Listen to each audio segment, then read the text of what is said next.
Bless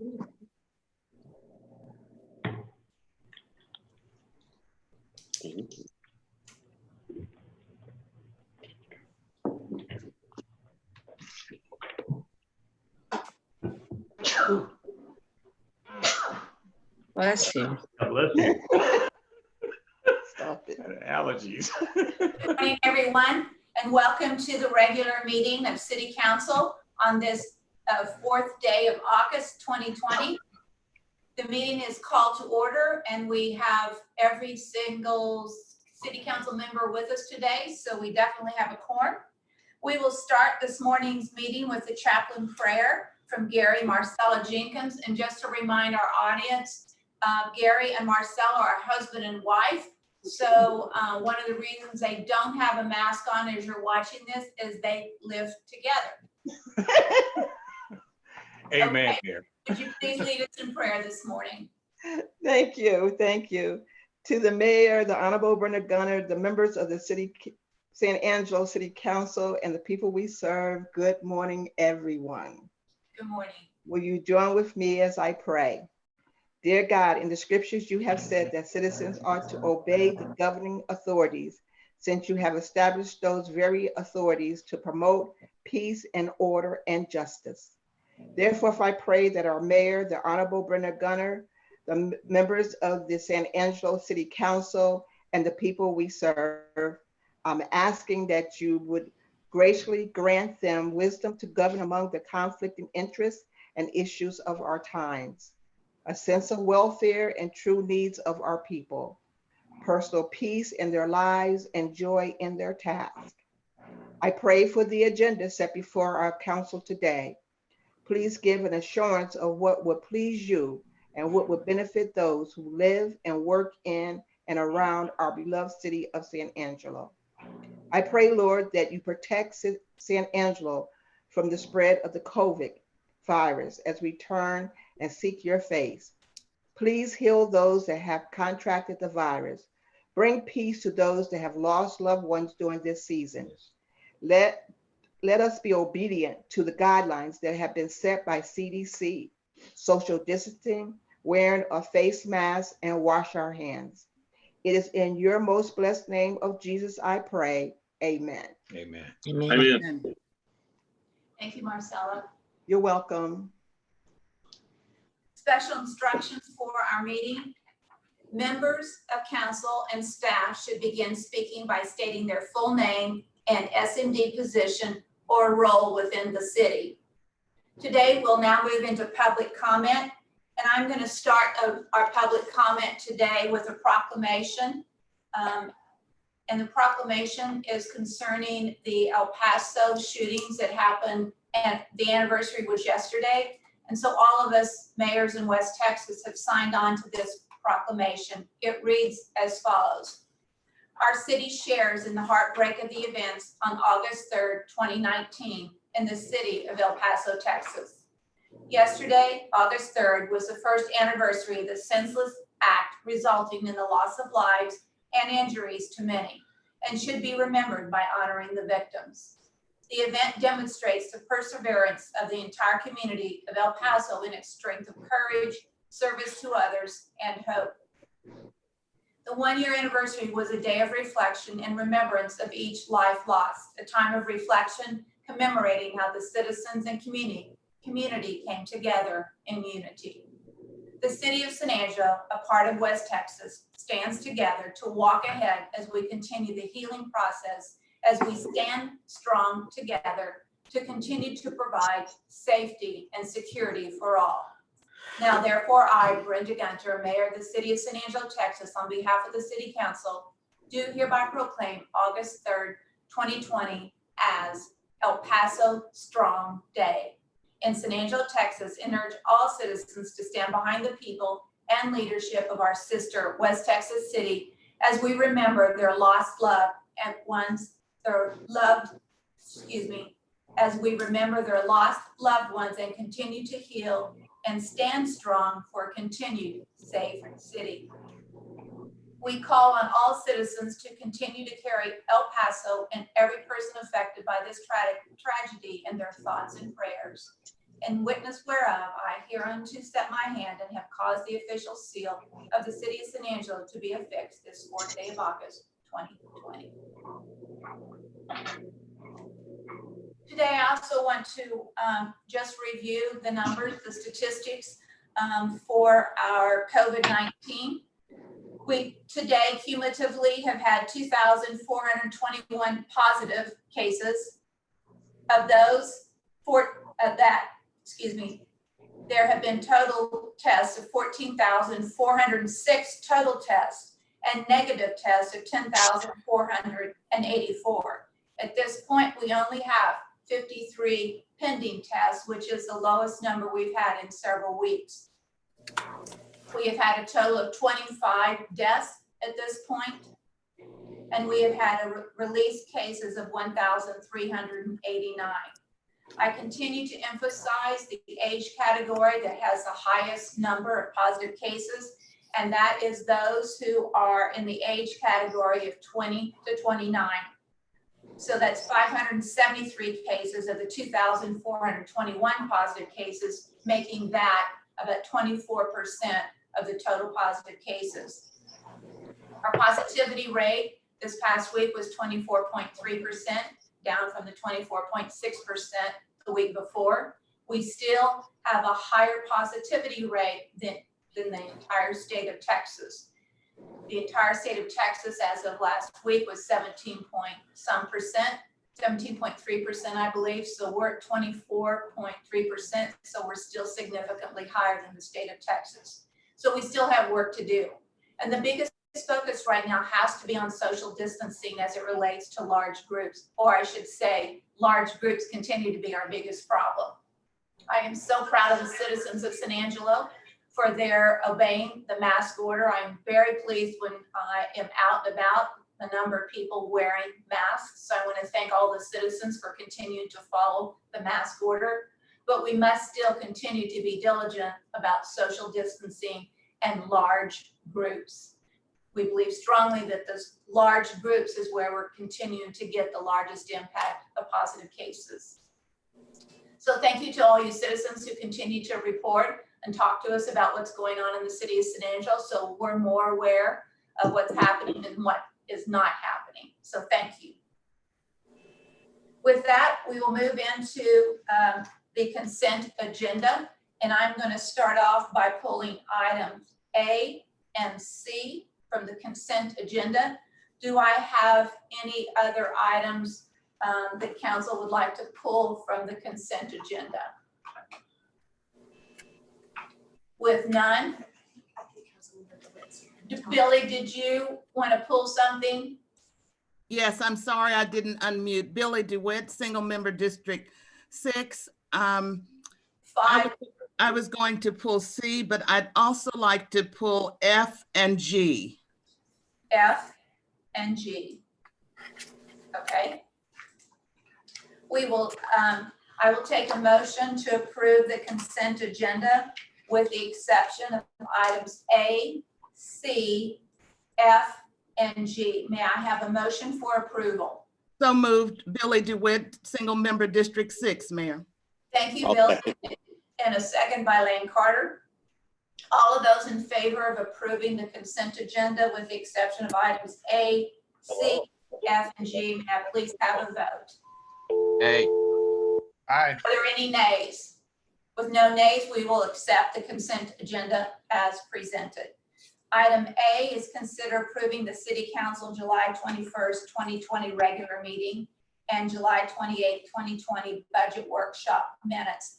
And I would like to read the following from Alan Press. He says, I have a concern with the minutes not reflecting my public comment. Mayor Gunter read a public comment from Alan Press, SMD1 regarding COVID-19. I would like to change those minutes from July 21st to clarify, and that the clarification will be as following. Mayor Gunter read a public comment from Alan Prest, SMD1, requesting public health officials present to City Council on COVID-19. With that, we will move into, let me go ahead and take a motion for approval of item A at this point. May I have that motion? So moved. So moved by Lane, second by Tom Thompson. Those opposed to approving, say aye. Aye. Oh, wait a minute, you made a motion to approve, so I just asked for the negative votes. Oh, I'm sorry. Aye to approve. With all of the motion, with the motion passing 7-0, we will move on to item C. Item C is as follows. Consider awarding FD-01-20 EMS billing and collection services to Emergicon LLC and authorizing the city manager to negotiate and execute all related documents. And the public comment on item 5C is as follows. In 1997, the city of San Angelo outsourced the billing and collections of municipal ambulance fees. After a competitive bidding process, our firm, Business and Professional Service, was selected to perform these services. We have been the continuous contractor for the city through 2 additional requests for proposals. As a professional services contract, the lowest bid is not automatically awarded. Through every bidding process, other companies promise to collect more revenue for a lower fee. While we were saddened to not be selected as a preferred contractor, the chosen bidder's fee is significantly below industry averages. The true measure of results is the total net revenue to the city. This is a labor-intensive contract, and we question how collections can be maintained at this proposed fee. Without enough resources, a drop of less than 4% in collections will negate any perceived savings on the fee. The purpose of this email is to caution the city to protect itself from revenue loss. During negotiations, contract language should include collection guarantees and the ability to cancel the contract on short notice if results are not as promised. We have enjoyed our 20+ years business relationship with the city and wish you continued success. As always, we are available if you have any questions, concerns, or need our insight. And this was written from Tom McDonald, a non-resident, a former vendor, who is the president of Business and Professional Services. With that, Brian, would you like to talk us through this contract? Morning, Mayor, Council, Fire Chief Brian Dunn. Our contract with Business Professional Services went out July 31st, and we had sent out an RFP and received 9 bids from different vendors for the billing of EMS services. So a committee went through all these bids, and we came out with Emergicon being the one that we thought was the best billing vendor. As far as that goes, I mean, we still need to negotiate with them. That's what we're asking for approval today. I don't know how much you want me to get into what we saw. There were several things in there about the way they build different things that we thought would be beneficial to the city. What is our current rate of collections as a percent of total dollar amount? The current rate from Business Professional Services is 10.4%. And what are we asking for in the contract? Can I talk about this, Teresa? She said yes. Okay. The one that we chose billing rate is 6%. They weren't the lowest. There was people below them too. So to the challenge of that was presented in this comment, what would be our answer? Well, my answer to that would be, from the bids that we got, Business and Professional Services was several percentage points above the rest of the bidders. So of the 9 bidders, they were the highest one out of all that. But that's not the sole reason. There's other things that this other company does in their collections that we think will collect more money for the city of San Angelo.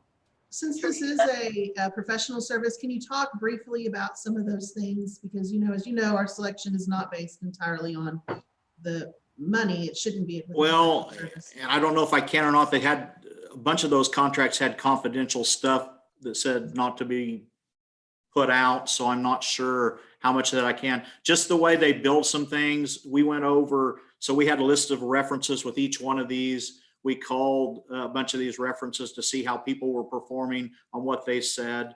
The one that we chose, they said they, how do you want to put it? Under promised and over delivered is basically their terms. They said they ended up with more money than what those people told them that they would get. The other thing is with this company also, the only people that they bill for basically are municipal ambulance services such as us, as far as we could tell. That is their main customer base. So they are very familiar with the type of service that we run. Do I have questions from council for Chief Dunn? Yes, Billy. Billy DeWitt, Single Member District 6. Chief Dunn, what is the length of the contract? So in the past, this is the third EMS contract that I've done as chief. Normally we have a 3-year contract and we have 2 3-year extensions attached to it. It's how we've done it in the past, if both parties are agreeable to that. We also have provisions in that contract that if they are not performing, that we can get rid of them within like 30 days. So there's things built into the contract for non-performance. If they do not live up to what they said and our revenues are starting to go down, we can release them from that contract. And that's the same thing that's been in the contracts with business professional services also. Did Chief Dunn, did any of the proposals include contract language about collection guarantees, that they guarantee they would collect a certain percent?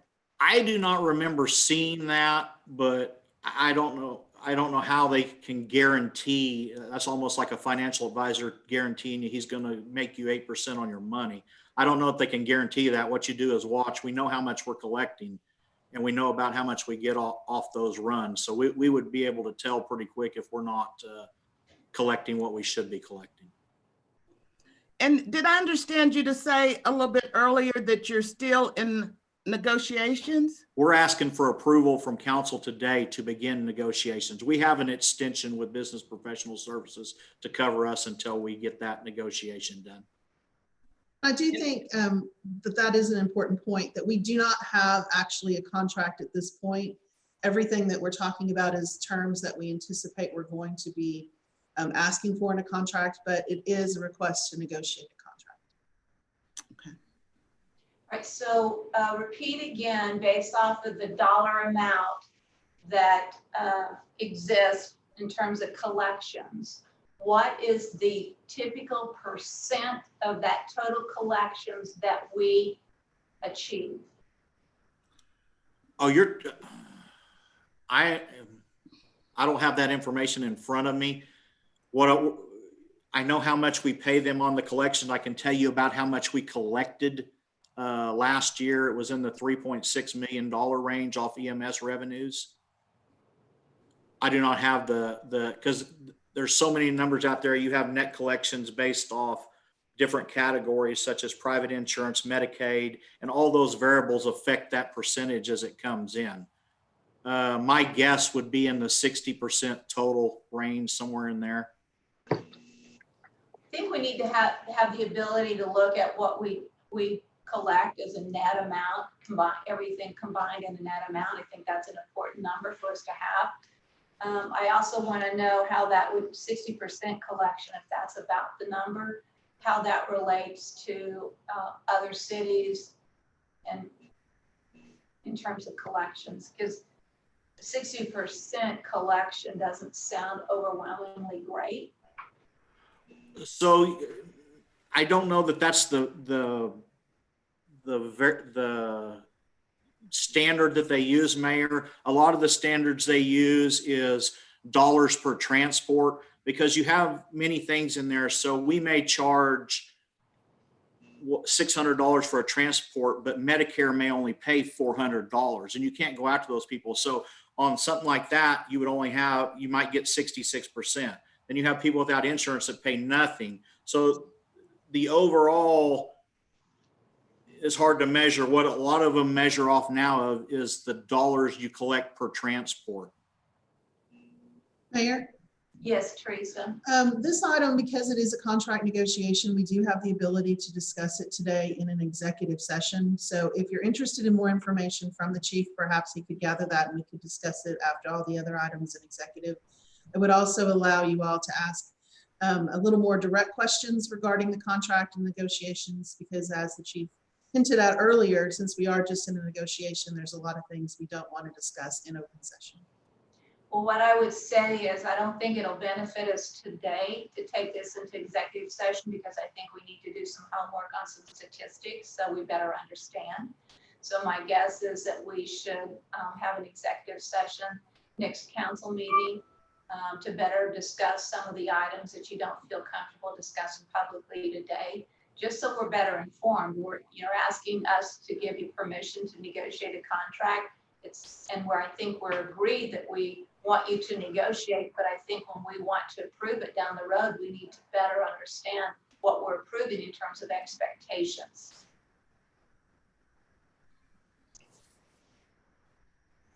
Are we all right? So with that, what we will do, go ahead, Chief Dunn. I can't give you an answer on the net collections. I mean, we looked at a stack of proposals that was 12 to 14 inches high, so I can't remember all the numbers off that. But what I can tell you is, I believe our dollars per ambulance transport right now are about $360 per transport that we collect. They were, I think that the amount that they said that they would probably collect for us was $441 or somewhere in that range for their collections per transport.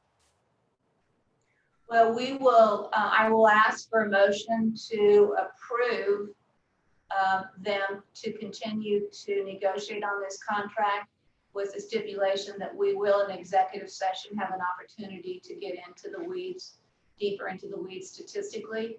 Because I know that sooner or later, this is, we're going to have a conversation about ambulance fees as a part of the budget for 2020, 2021.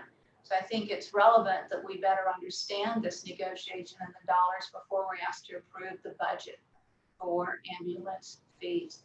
So I'm going to ask for a motion to approve that we allow continued negotiations on this contract. May I have that motion? Billy DeWitt, single member District 6. I make that motion, Mayor. Thank you. Second, And Mayor. Tommy was going to second that. With that, I'm going to ask for nays only. Is there anyone opposed to us allowing them to continue with this negotiation? Nays only. With no negatives, all support from 7 council members. You may continue to negotiate on that contract, Chief Dunn. Thank you. And we will discuss it in executive session in detail. Thank you. We'll move to item F. Consider resolution authorizing the city manager to negotiate and execute a professional services agreement with the Texas Coalition of Affordable Power, TCAP, and a commercial services agreement with GEXA Energy for power to be provided after January 1, 2023. Nolan, you're on. Good morning, Mayor, Council, Mr. Valenzuela, Nolan Sosa, Purchasing Manager. How are you all this morning? Good, thank you. This agreement, I guess I'll start by opening it up. Councilwoman DeWitt, did you have any questions for me this morning, ma'am? Well, I had one. Do we currently have an agreement with TCAP? Yes, ma'am. So we do have a current agreement with TCAP, but it is a fixed price agreement. This action is going to be carrying forward into the year beginning January 1st, 2023. They're modifying the way that they procure their electricity. So they're offering their members, and city as a member, the option to do what's called strategic hedging, where they procure 1 month of electricity 2 years in advance. And that process will begin January 1st of 2021. Cities have to pass a resolution saying that they wish to participate in this program before October 1st, because they're going to begin that procurement process in January of 2021 for the period beginning January 1st of 2023, since they're procuring 2 years in advance to help us better forecast our energy costs and to achieve economies of scale by buying with more cities. We'll have more buying power, and we'll be able to bite down on our energy costs. In the background, I kind of discussed a little bit about cities' potential savings, but under this different pricing structure, we're looking at saving about $85,000 per year on our electric utility. So Nolan, if they start the negotiation for January 1st, 2023 and January 2021, so they negotiate a price each month, 2 years down the road? Yes, ma'am. Okay, so for instance, when we go into January 2021, our rate is about 3.5 cents per kilowatt hour. So if they're able to negotiate for 2023, 3 cents per kilowatt hour, that is a locked in amount for January 2023. Absolutely. So each month in 21, we will know what the rate will be in 23. Yes, ma'am. All right, so then if it's not less than 3.5%, what do we do? City retains the option under this agreement to move back to a fixed price structure if we find that the strategic hedging program isn't working in our favor. But because we're jumping on this vehicle, I should say, with over 160 other members, we're going to be able to probably achieve prices, Councilwoman DeWitt, that are far lower than what we're getting now. All right. So now, in the information, it looks like GEXA Energy. Is that included in this, or are they separate? So it is included in this action item, but that's a good question to clarify. There's two different agreements. There's the professional services agreement with the Texas Coalition of Affordable Power, TCAP, which is a group that procures the electricity on behalf of the city as city's electric utility agent. So that's one agreement. And then the second agreement with JEXA Energy. JEXA Energy is your retail electric provider, just like you might get electricity from Reliant Energy, for instance. JEXA would be city's retail electric provider. And we need agreements in place for both. Okay, okay. Now, I think I know the answer to this question, but I would like for you to speak to it, Nolan. With this contract, what would be the benefit, if any, to the citizens of San Angelo? Well, you know, the benefit to the citizens really comes from city's cost savings. If we can achieve a savings of $85,000 a year in our electric utility, that's $85,000 that the city can devote to another initiative that can better, you know, impact the public. Because right now, you know, us paying our electric bills is really an internal operating expense, and we can devote those funds to another initiative that perhaps yields a more direct public benefit. Okay, thank you.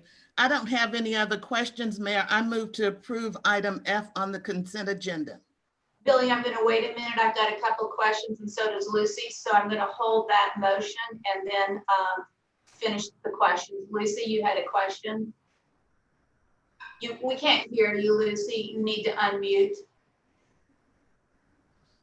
No, Mayor, I didn't have a question. I was just going to second Billy's motion. Okay, we'll just wait 1 minute. Okay, Yes. On the 2023, how long is that? Would that price be guaranteed? As you talked about this new 2023 contract. So talk to me about the terms. So the base term of the agreement, Mayor, would be for 5 years. So we would be under this type of procurement structure for a 5-year period. And we would be able to forecast out, as we're having discussions with budget, for instance, looking forward to what our electric utility is for the fiscal year beginning 2023. We're going to be able to say, these are our costs for these months.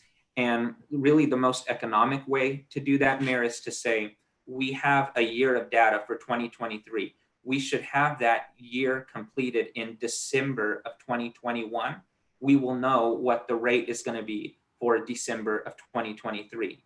We can take that year of electric utility data we can divide that by 12 and we can get an average cost per kilowatt hour. Because we're procuring 1 month at a time, there's going to be some ebb and flow and some rise and fall in that rate. And so the best way to forecast that is to say, this is the average, and this is what we're going to use to budget for a year's worth of the electric utility. And that will be how we can calculate what that rate is and what the potential cost savings for the city will be each year out. I'm surprised that we haven't had a situation concerning this in the past. It would seem like we, because of so many other things that we do, we join with other cities in a major group to negotiate and buy at combined rates of combined cities. So why is it we're just now looking at this kind of a purchasing contract? Well, city has been a member of TCAP for quite some time, Mayor. It's just they're changing the way that they buy the electricity. So we've actually been on a collective agreement with these 160 other cities. It's just been a fixed price model, much like what you probably have in your home or in your businesses. It's a model that you know what your price per kilowatt hour is based on your consumption. This is a little bit of a unique way of buying electricity that we're able to take advantage of because we're a municipality and we have stronger buying power. Because while you might, consume a couple of thousand kilowatt hours a month, city, consumed 29 million last year. So we're a very attractive customer for an electric provider. And when we partner with, large cities or cities our size, and you multiply that times 160, it induces them to offer better prices than, say, an end consumer could, receive. And so we're not necessarily doing any type of new initiative. We've been doing this for a while, but we're just going to take advantage of a new buying mechanism, a different way of buying that electricity. All right, repeat that number in terms of what's the dollar amount we spend on electricity every year as a city? Yes, ma'am. So the last fiscal year that we have a full year of data from, 10/1 of 18 to 9/30 of 19, we spent $2.8 million on electricity. So quite honestly, the $85,000 savings, which is terrific, isn't a very big percentage of our bill. No, ma'am. So go ahead. A lot of those numbers, Mayor, are really driven by the volatility in the energy market in general. Whenever you have economic conditions, say like a COVID crisis happen, that drives the cost of the electric utility down, it's great, but at the same time, there's other conditions that cause that price to increase. And so we're not going to yield just an astronomical 10 or 11% difference, because that market is heavily saturated.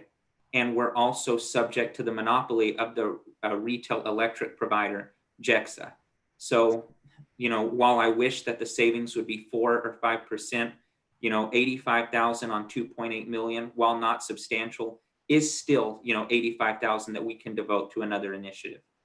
And I appreciate the $85,000 savings, but I just repeat, it's not a very big percent of our total electricity bill. So I would hope that we could find a way to figure out how to reduce the electricity bill of $2.8 million.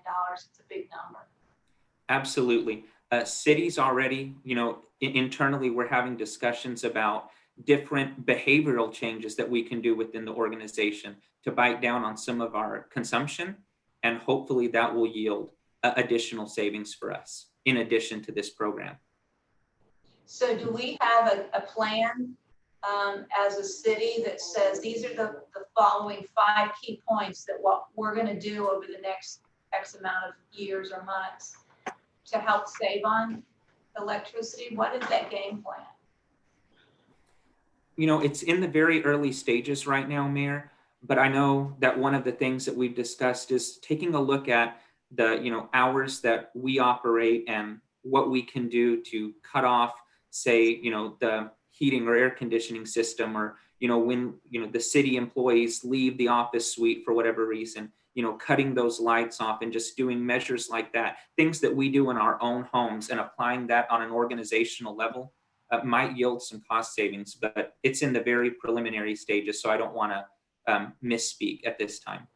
All right, well, what I think we need to do is be prepared to have you come back and talk to us about the game plan for reducing the $2.8 million from just our actions that we can take internally. And Absolutely. with that, Daniel. Mayor, if I may, this is definitely an item of discussion since we're having our general fund budget discussion next week. This is actually an item that we can touch up on as well and have a little bit more discussion as far as what we believe could be a savings to the city as well. So we can kind of go into a little more detail in. Okay, thank you. You're welcome.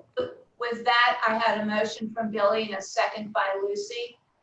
Let's take a vote. All of those who say nay, speak up now.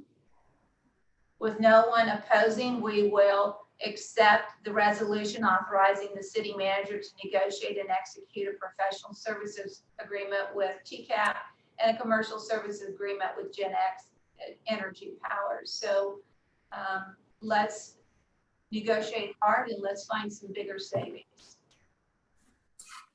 All right. With that, we'll move on to item G, consider approving an amendment to the concession agreement between the city of San Angelo and San Angelo Host and authorizing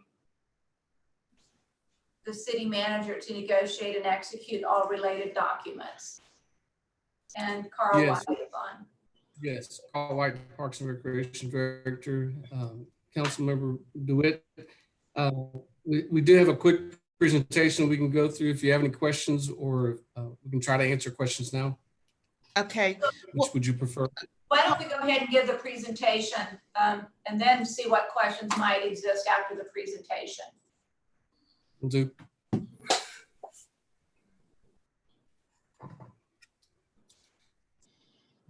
Next slide, please. Next slide. Okay, stop. Go to the next slide, please. So what we're looking at doing is an amendment to the existing agreement, which was approved at the June 7, 2016 meeting. The initial term of that expires June 7, 2021. In the amendment, we're looking at a new term that would have the agreement expire June 7, 2026. In this amendment, we're looking at updating the list of events that are have non-exclusive concession rights, adding the Fort Concho's en plein air event, and bringing the total accepted events to 8. In this, there's 8 separate events at which the city's concessionaire would not have the exclusive right to serve that event. And I can list those events if you wish. Looking at updating the list of products and prices, that was last updated in 2016 with one exception. The cost of hot dogs went up 25 cents. And then looking at some non-substantive administrative updates, including the place of payment, adding a clause that states if the concessionaire can't provide the service, that the city can secure service from another vendor, which does not happen very often at all. But we would like that clause in there in case it does happen. And then also accepting methods of payment by customers and to include credit cards. Next slide, please. San Angelo Host, the current concessionaire, pays the city 20% of its gross revenues from the sale of food and non-alcoholic beverages and 25% from its sale of alcoholic beverages. These rates were approved in September of 2008. Last fiscal year, San Angelo Host paid the city about $80,000. I do need to point out that the total amount that did get paid to the city is about double that. The $80,000 is what the city retained. The other amount is what passed through the city to go back to the San Angelo Stock Show Rodeo Association for their event, the city's largest event. And prior to contracting the San Angelo Host, the city did operate its own concessions, and San Angelo Host has proven to be a much better choice to provide that service. So a question may be, why now? We're about a year out from the end of the term of this agreement. As you know, the last 5 months have been pretty brutal in terms of events. San Angelo Host has virtually had no revenue the last 5 months. They do have some upcoming financial commitments in terms of renewing the insurance, purchasing new equipment, and ongoing loans they have to pay off. And they do wish to have some security of continuity with the city to continue to provide service.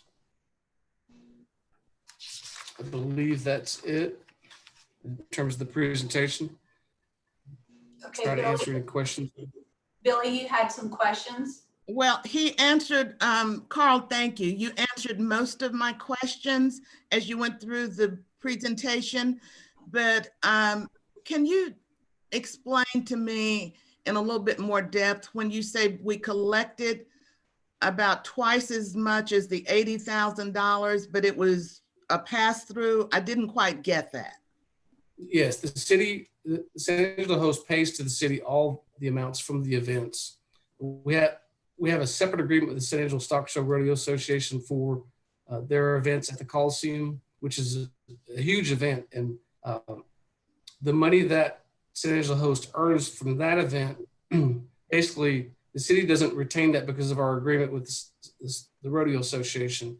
They get all the concession revenue from that event under our agreement with them. Okay. They pay us a separate flat fee for their event. The rodeo. Okay, so that's just like $80,000 from this rodeo is just a pass through. Essentially, yes. Thank you. San Angelo host pays the city, and then under our agreement, we send that money to the rodeo association. Okay. Thompson, would you like to comment on anything on this item? Oh, sure. And I have 10 years experience working with San Angelo host. It's always been great. But Billy, there's also a contract which y'all approved here a while back.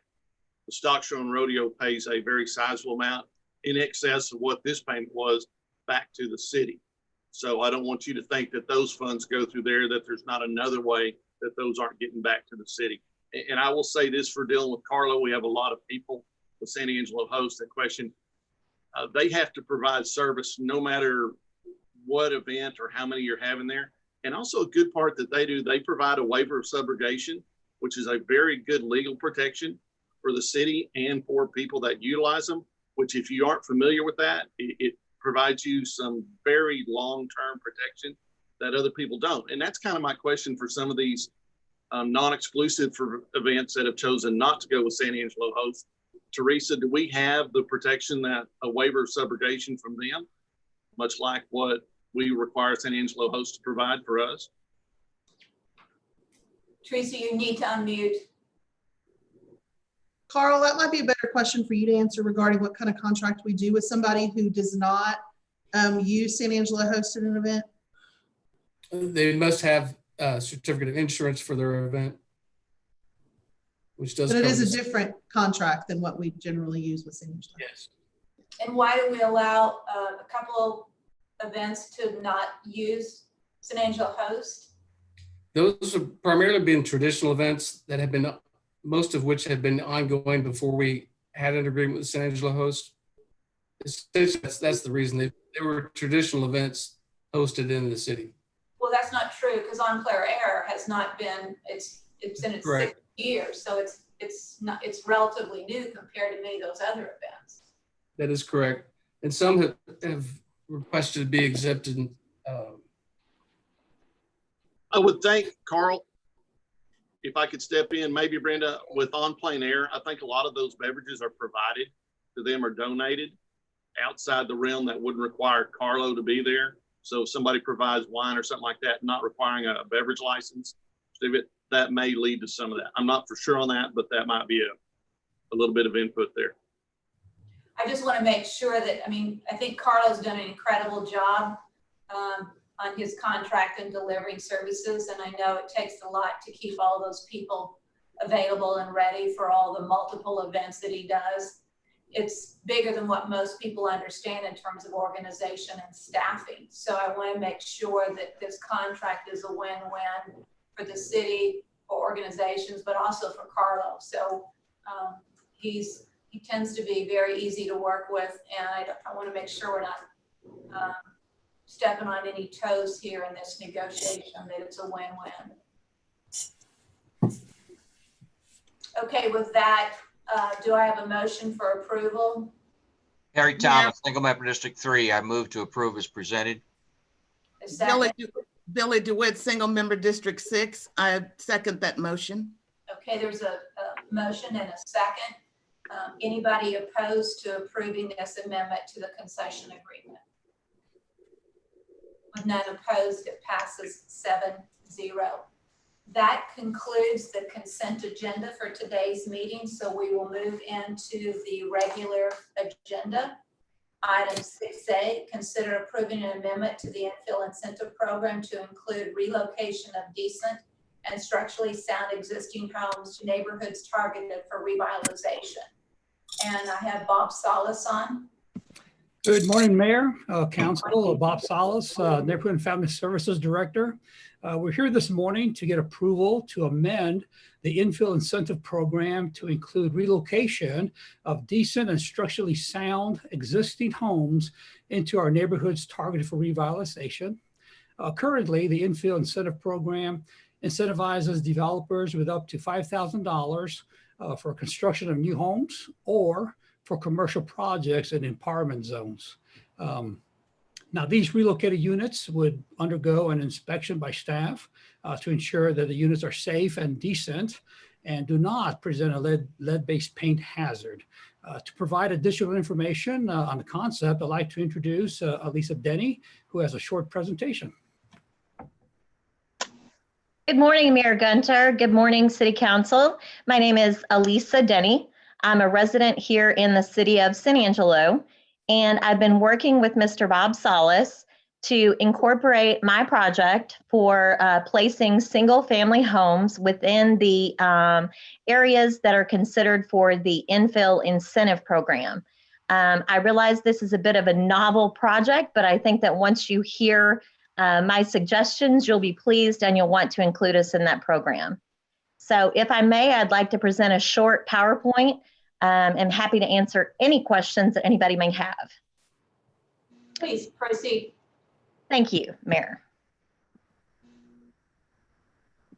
Bear with me as I bring up my slideshow.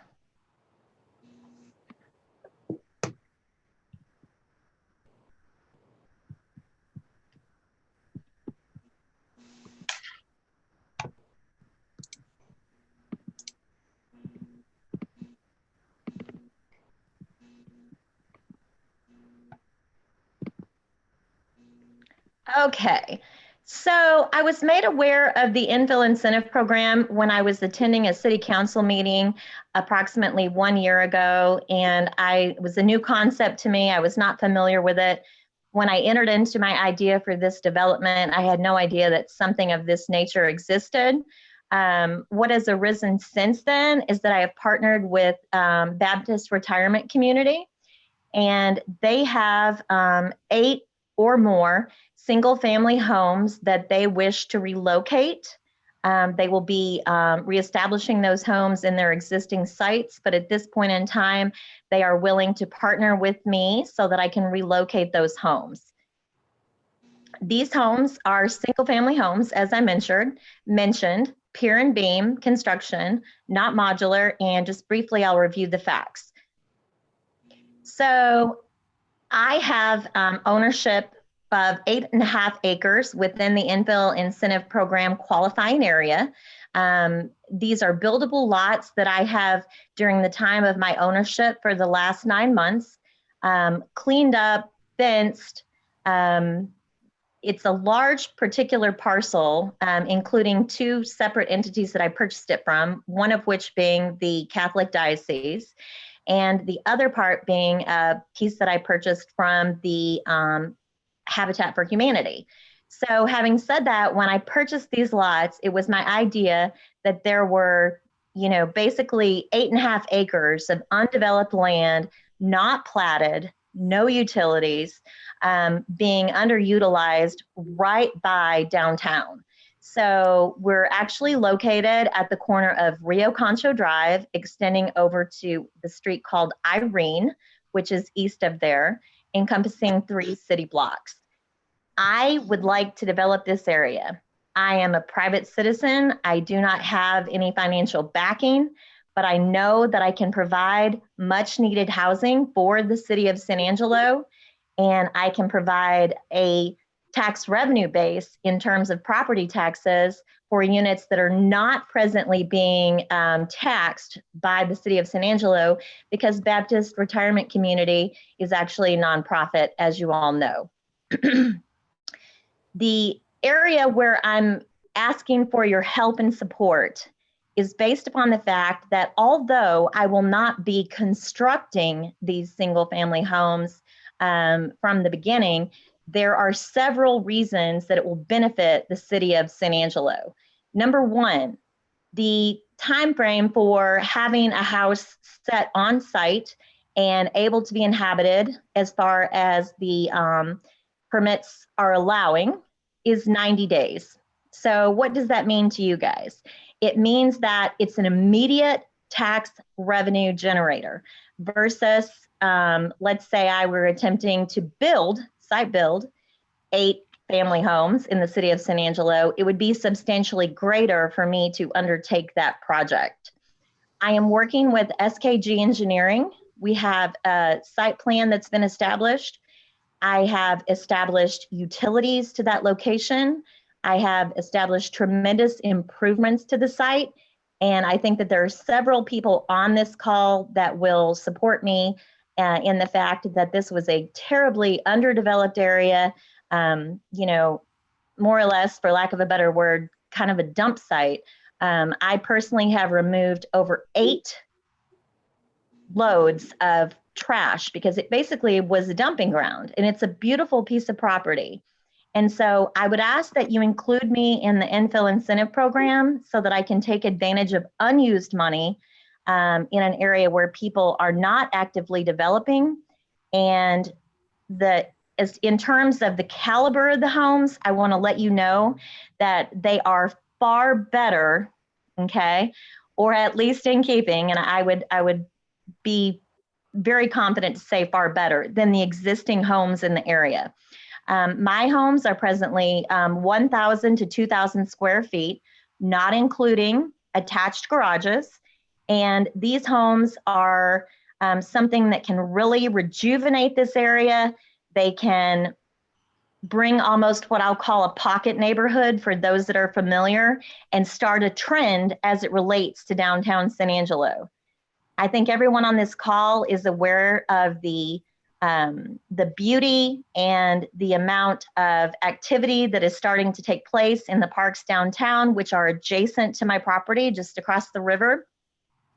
And I believe that this opportunity would afford the city of San Angelo not only tax revenue in terms of property taxes, but also I know because of the study that was provided and presented at City Council when I've been present, that we do have a dramatic home shortage for single family homes in the city of San Angelo. I am hoping to be a solution here for everybody. The community, the tax base, and also local business owners, because my location is approximately 2 minutes from downtown San Angelo as far as our historic area. I think that this is a win-win for everybody. And once I began to discuss this with Bob, I felt like this was a perfect fit for this project. So in terms of any questions that you may have, I'm happy to answer those. I am very confident that everyone on this call would be extremely pleased with the quality of the homes that I will be moving in. Now, in reference to the contrast between site-built homes and the homes that I'll be providing. So although the interiors of these homes, which are not new, obviously, they're built between 1970 and 1990, the caliber in terms of finishes and size and quality, including the exteriors, which will be 100% completely redone. So what I would like you to take into consideration is, although I am bringing in, I'll call the shells, okay, of these homes, I am also going to be 100% refurbishing those homes in terms of their exterior. meaning they will be either brick or stucco. They're compliant to everything with city code and will be pre-inspected by planning and zoning prior to their move. And I can't express to you how much I believe that everyone on this call will be extremely impressed with what I have to offer in terms of bringing this solution. As to my qualifications, I am just a private resident, as I mentioned, not affiliated with any entity, but I do have a 30-year background in marketing and advertising, and I will be able to market and that area in a very successful manner, providing a cost per square foot to the community that will be unprecedented, as well as just the quality and feel that I know everyone on this call wants to provide for downtown San Angelo. This is just a little sample of the actual site itself. I thought it might help for you guys to actually see what we were talking about. The community is gated, as I mentioned. And right now it is located across the street from subsidized housing, which is an apartment building called the River Point Apartments. But you will see that it is my vision to provide a rural feel while in the city of San Angelo. We would like to provide a community garden and also a park-like setting in terms of common areas for people. And anyone that would like to review my site plan, I'm happy for you to do that. Very excited, and have modeled this after a community similar in the city of Austin, Texas, which took an undeveloped or abandoned airport facility and refurbished it into something kind of a utopic almost type of setting, and yet maintaining the cost effectiveness to make it affordable for people that want to live in the city of San Angelo. This is just a little bit of my marketing that I want to implement. I don't want to bore you with all of it, but basically our takeaway is that we're country living right downtown. So I would ask that council would consider my request. What I am personally devoting to this in terms of finances is far more substantial than the subsidy that I'm requesting, but it certainly would help expedite the process. And it also would impress the fact that the city of San Angelo is supportive of the infill program, despite anything that might make it look non-traditional. Because I think that everyone on this call would agree that we have to think outside the box in order to move forward. So thank you very much. I'll be happy to take any questions. Mayor Harry Thomas, single member District 3. Yes, Harry. But I just make a comment. This particular area has really been blighted for a number of years. As Elisa said, it's really been a dumping ground. I get calls all the time about people dumping in that particular area. So I really think the concept is kind of out of the box, as she said. I like the idea that we're going to take existing homes from one part of the community and put them in another part that is now really not being utilized. And so from my perspective, I like the concept. My two questions are the following. One, I want to make sure, because the infill program is all about building the tax base. I want to make sure that not only the property, it's the plat itself, the land is taxed, but the building also will be taxed, not a nonprofit tax on the building itself. Thank you, Mayor Gunter. No, it will be 100% single family homes and is platted as such. And so, as I said, with our turnaround time of relocating each home and having it ready to be able to be moved into, in all honesty, we are allowed 3 months by planning and zoning. However, we're looking actually at about 1 month as it relates to my plan and process, and as I've proven can take place in my past developments. So just to answer your question, I'm in no way affiliated with any nonprofit. I just fortunately was able to partner with Baptist Memorial. It's a bird's nest on the ground. I get it. But it does take a substantial amount of revenue to relocate those homes, obviously, and to incorporate utilities where utilities were not previously accessible. I've been working for about 1 year with the city of San Angelo in terms of engineering and planning and zoning to make this happen. And it has not been, it's not been extremely easy or overnight, but we are at the point where I would love the opportunity to take advantage of this program so that I can subsidize the project and invest in things like beautiful landscaping, nicer finishes, right? That type of thing. 100% single family homes, which will generate immediate tax revenue for the city of San Angelo in terms of property taxes. The entire development, which is slated to be as many as 16 homes, would be completed within 12 months. That means that immediately the city will be able to generate revenue.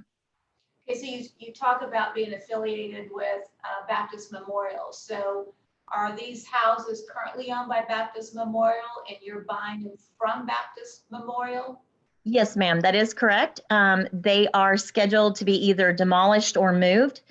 And so I would prefer that they're moved into the city of San Angelo so that we can capitalize on that versus some other city or outside of the city limits being able to capitalize on that. It's much easier to relocate them into rural settings, but that's not my vision.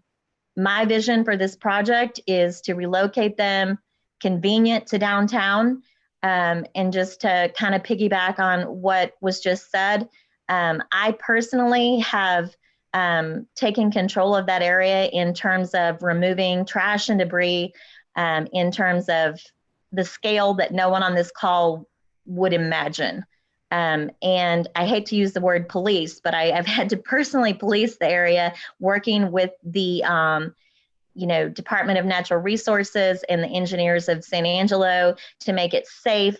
Now we're in a situation where it's ready to be developed and move forward. And I realize, although an unconventional suggestion, the caliber, as I said, of the homes that'll be relocated will be far higher in terms of taxable value and assessment. So when we talk about that, just to give you an idea, between $150,000 and $250,000 homes. So not something that's necessarily in keeping with what's there presently, which, as we know, is nothing. But when we talk about the surrounding areas. Well, these, because you are working with Bob Solis, my question is this a project that is income verified, or is it going to be traditional mortgage lending purchases? I would say that that's up for discussion. That's not a conversation that Bob and I have had. So I'll let him comment on that. Mayor, it's not a requirement to do income qualifications for any of the incentive programs. But although we could do that, that'd be up to Ms. Denny. I would be willing to work with the city mayor for whichever direction that we felt would be the most suitable.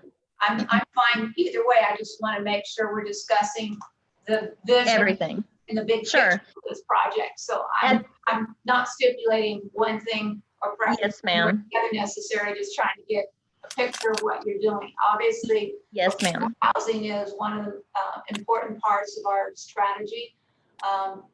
I think it's terrific that you've gone out and cleaned up this piece of real estate. I can't wait to leave city council meeting this morning and drive out there and take a look at it. I wish that you would, Mayor. I wish that everybody on this call would take, we're about 1 minute from the McNeese Convention Center.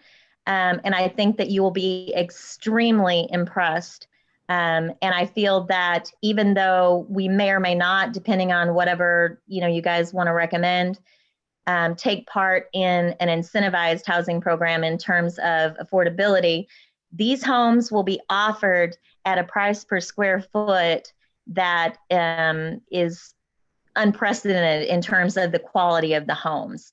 So it's going to afford something for the community that, as we all know, we have a housing shortage right now in San Angelo, right? So I'm not proposing that you help me build Bentwood, but I am proposing that you help me build a vision that is going to, I assume, be repeated and copied in the future, because it definitely is something that's going to be unprecedented, and it definitely will be noticed as something that the city of San Angelo was willing to invest in. And I would like to remind council that we do have a down payment closing cost program to get people into homes. So we may be able to partner with Lisa on this on that program. That would be great. And I also am working with a local bank, the Bank of San Angelo, who's funding my project, and they are excited to partner with me in helping to assist with mortgages as well. Okay. Why was Baptist Memorial willing to let go of these houses? Mayor, they are redoing their entire community. They have been purchased by a company, a corporation that is separate from how they've been owned before. And so part of that development plan is that they have decided to partner with SKG Engineering to build a brand new community, basically, because it behooves them to do so. So it's a situation where I don't want to call it recycling, but that's kind of what it is.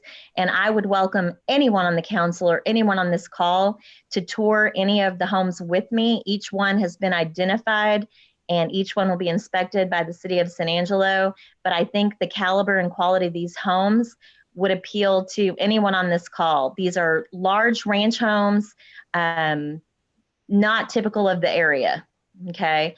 And I think that these, large bedrooms, large closets, a lot of amenities, obviously they'll have, they'll have all of the features that would appeal to someone interested in buying a single family home in another area. What we're doing is we're encouraging them to move to this area. And I think that my vision complements the vision of the city in terms of the infill incentive program. That is why I'm asking for your support. Do I have any additional questions from anyone on council? Okay, Tommy. Mayor Tommy Hebert, single member District 1. For full disclosure, I also sit on the Board of Trustees of Baptist Memorials. Elisa is correct. This is a win-win. And I did check with Teresa that I do not have to recuse myself from this discussion. This is a win-win. Baptist sees this as a win for them for all the reasons she has stated. They are, we on that campus are undertaking a remodel, a refurbish, and this is a win for us to get these homes into Elisa's hands. They are well-constructed homes. They are nice homes.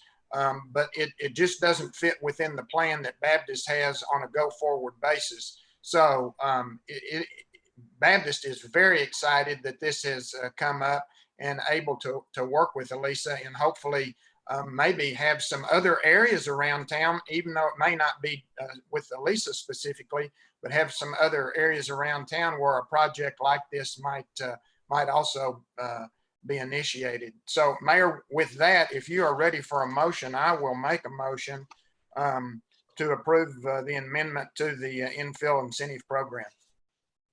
I have a motion. Do I have a second? Harry Thomas, single member District 3. I second that motion. With that, we will take a nay vote. Anybody opposed to approving this amendment on this specific project? With none opposed, motion passes 7-0. We will move on to item B. Consider awarding ES-07-20 friction seal for pavement preservation to Pavement Restoration Incorporated in the amount of $679,000 $805 budgeted in fiscal year 2020, and authorizing the city manager to negotiate and execute all related documents. Lance, you're on. Morning, Council, Mayor, Mr. Valenzuela. Hope you guys are doing well today. We have before you today an item on some pavement maintenance that we're asking you guys to move ahead with. And I had a little bit of computer issue this morning, so I'm kind of running on a different system. Can you guys see my presentation okay? Yes. All right, so what we have before you today is the opportunity for us to install a new product that we have not done here in San Angelo. It's called GSB Friction Seal. And so what that actually is, it's an emulsified gilsonite. And so that basically means that it's like an emulsion with asphalt materials with a gilsonite rock. And I know a lot of you guys are probably thinking, what in the world does that mean, Lance? And that's why I kind of just breezed through that really quick. But what that really means is it's almost a mixture between what we have been doing conventionally with the seal coat, added to something that we have already done here in the city, which is the HA5. If you guys have been out to see the HA5, you know that that product has been a very good product. We've done that 2 years in a row now, and we have actually had very good success with it. And what this GSB Friction Seal product does is it uses some of the aspects of that HA5 because it has polymers and emulsions that have to cure out a little bit differently. But what they do is that they actually have mixed that with the more traditional type of a seal coat. So they actually apply a seal coat material or a surface to that, and it actually takes that curing time down considerably. And so how it differs from it, as you guys well know, is that seal coat, which just so as a side note, we are starting to apply today with our annual seal coat, is an emulsion liquid that is actually heated up. And so when that emulsion comes out on our regular seal coat, it's a hot mix, it sprays as a hot item, and then very soon after that, then we actually go through and we apply the rock. And as you guys recall with other presentations I've had, that rock on top of the hot asphalt allows that to be drivable within a 30 to 60 minute time period between the start to finish. But what that does do though is the traditional seal coat, when we had these 100-degree temperatures in the summer, it actually does reactivate that asphalt material because of the heat. And so that is one thing that we have actually been tasked with recently, is trying to find some different technologies that have a little bit better ride quality, have a little bit different to allow some options here for certain roadways. Now the HA5 product, how that differs is it's not heat-based, it's more of a chemical suspension of that material. So when it sprays that material out, it actually has to cure. And so what happens is that the water evaporates out, and so over a period of time of about 24 hours, that material actually then cures out to form the surface. And so it does not have an aggregate added to the top of it, but actually has the aggregate somewhat mixed into it very finely. And so that's the difference, is what seal coat versus the HA5 is. And how GSB differs from that is they are kind of combining those two technologies. So what they actually do is that they provide the asphalt mix that's suspended chemically, that gets sprayed down, and then immediately in the same machinery right behind it, they actually add the aggregate, and it's a very, very fine aggregate, almost like a sand. And so that sand goes on top of it, and what that does is that accelerates that time, so that way they can actually have it cured out and drivable within about 3 hours.